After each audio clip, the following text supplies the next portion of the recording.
Әсемпаз болма әрнеге, өнерім болса там қалам. Сен де бір кірпіш дүниеге, кетігін тап та бар қала.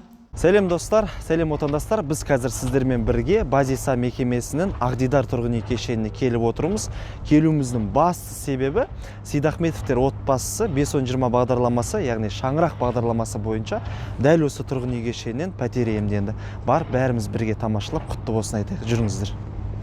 Ал қымбатты достар, бізбен қазір өте қуанышты Сейдахметовтер отбасысы. Осы кісілерден кішігірім сұхбат алатын боламыз. Армысыздар, саламатсыздар ма?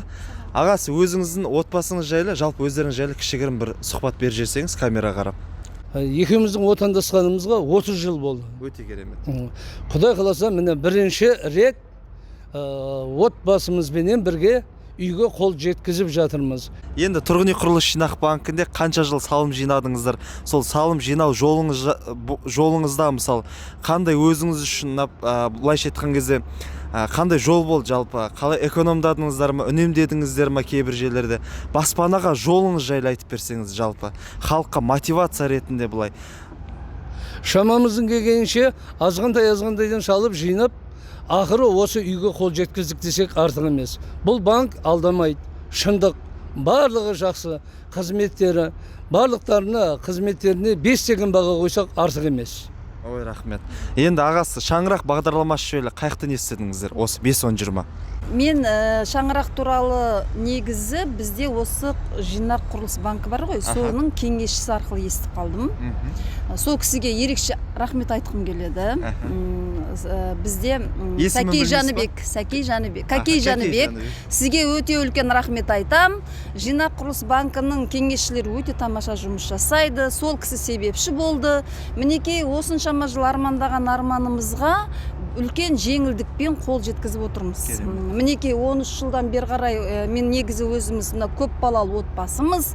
Жаңа жолдасым айтып кетті ғой. Осыдан бірнеше жылдар бойы бас қостық, Құдайға шүкір. Осы отағасының арқасында көп балалы отбасыға айналдық. Мен өз отбасымды өте бақытты отбасы деп санаймын. Құдайға тоба шүкір деймін. Ең бірінші балаларымның бақыты. Әрине отбасының жаңағы басында баспанасы болмаса берекесі болмайды ғой. Міне соған өте қуанып отырмыз. Себебі өте үлкен сондай арманымыз орындалды. Бүкіл отбасымыздың арманы орындалды. Осыған жету үшін мен осы халыққа айтқым келеді. Жаңа айтып жатсыз ғой, кішкене түсінсін деп. Біздің елімізде осындай баспанаға қол жеткізуге болады. Ол үшін не қажет? Ең біріншіден үміттеріңізді үзбеңіздер. Екіншіден сенімді болыңыздар. Үшіншіден барлық уақытта қиыншылықты жеңіп, отбасында татулық болу керек, береке болу керек, бірлік болу керек. Міне соның арқасында сіздер міндетті түрде қол жеткізесіздер, және кішкене үнемдеу керек.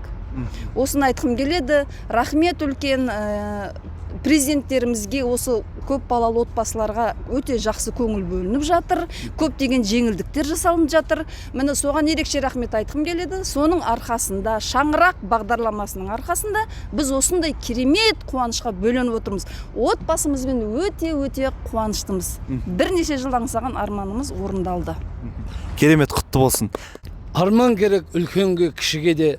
Армандай білмегенде кісі деме, өзіңді өзің сыйласаң жетіп жатыр. Жан сырыңды барлық жан түсіне ме?